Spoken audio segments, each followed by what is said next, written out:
Money is one of the most reliable ways to find out what someone actually inherited. Not what they say they believe about money, but what their nervous system does when there's a significant amount of it or a significant absence of it. Most people in wrong relationships eventually discover this about each other. You thought you knew how your partner related to money.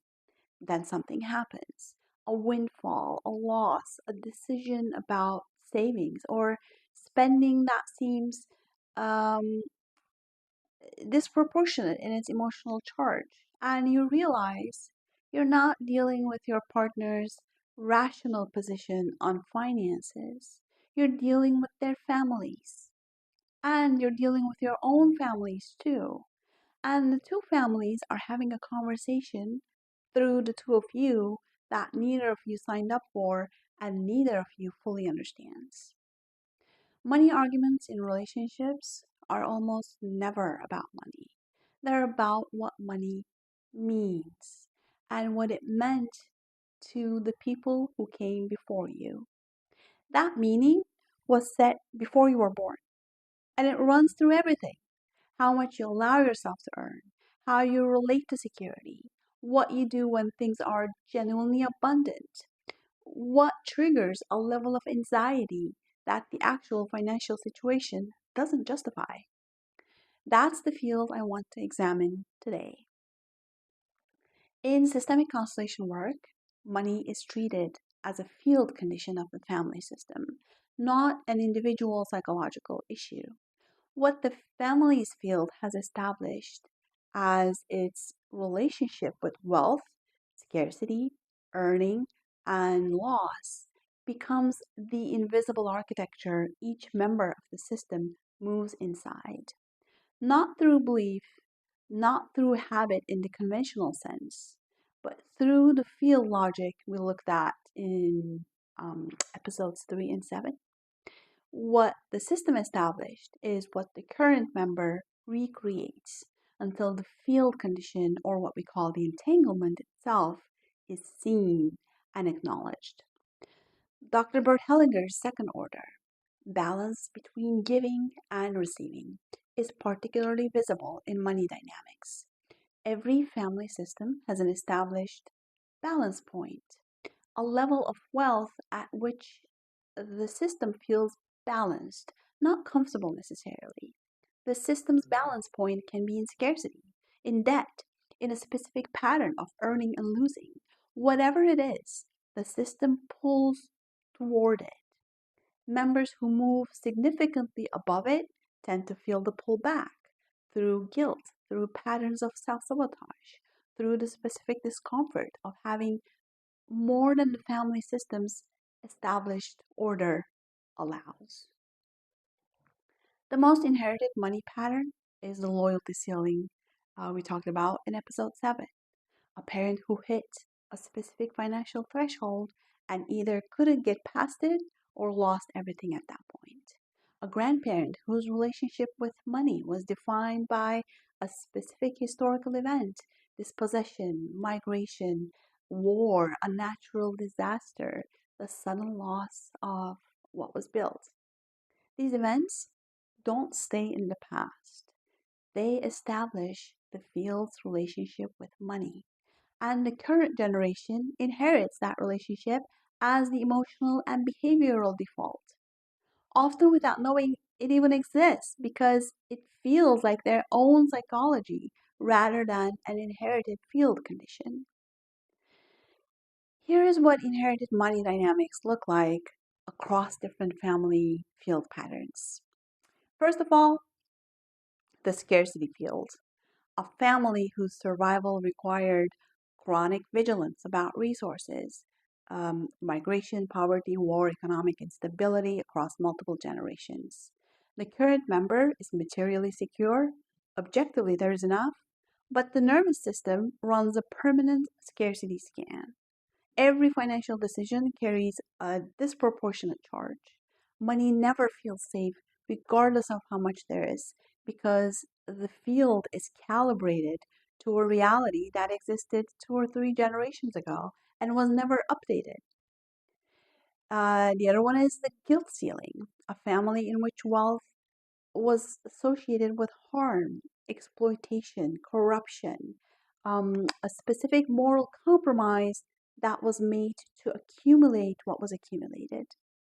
So the current member reaches a specific level of financial success and finds themselves either self sabotaging or experiencing a quality of guilt that is entirely disproportionate to their own actions. The guilt doesn't belong to them personally, it belongs to the field's unresolved relationship with how the family's wealth was originally acquired, or with the class position the family escaped from and the people who did it. In intimate relationships, the money field intersection is particularly visible and particularly underexamined. Two people come together, each carrying their family system's established relationship with money. Those two fields don't stay separate, they interact. And the specific dynamic that emerges between them around money is often the clearest available map of what each person inherited. The most common version: one partner carries a scarcity field, one carries a guilt ceiling. So the scarcity partner monitors, worries, holds tightly to material wealth. The guilt ceiling partner self sabotages at the threshold of genuine security, unconsciously maintaining the family's established order by ensuring things never get too stable. And together, they produce a dynamic that neither would produce alone, and that neither fully understands because each is reading it as the other person's problem rather than as two inherited fields interacting.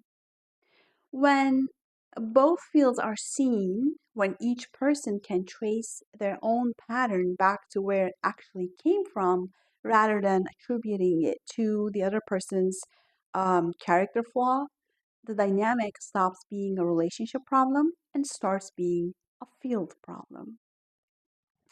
Another pattern is the collapse pattern, a family in which one generation built something significant and then lost it through bankruptcy, through a business failure, through a sudden catastrophic event, maybe. The pattern that runs in the next generation isn't always an inability to build. It's often an inability to sustain what's built past a specific threshold. The building is comfortable, the holding is where the system pulls back. Because in the field, holding what's built is the moment before the collapse. And the field has learned that this is where loss arrives. In each of these cases, the pattern is structural. It responds uh, to structural intervention, which is the acknowledgement of the family's original money wound, not to behavioral or mindset work aimed at the individual. So, what shifts when money is understood as a family field condition rather than an individual psychology? First of all, the shame lifts. When the ceiling, the scarcity pattern, or the collapse dynamic is understood as inherited rather than personally produced, the person stops taking it as evidence of their own inadequacy. That doesn't mean they're released from responsibility.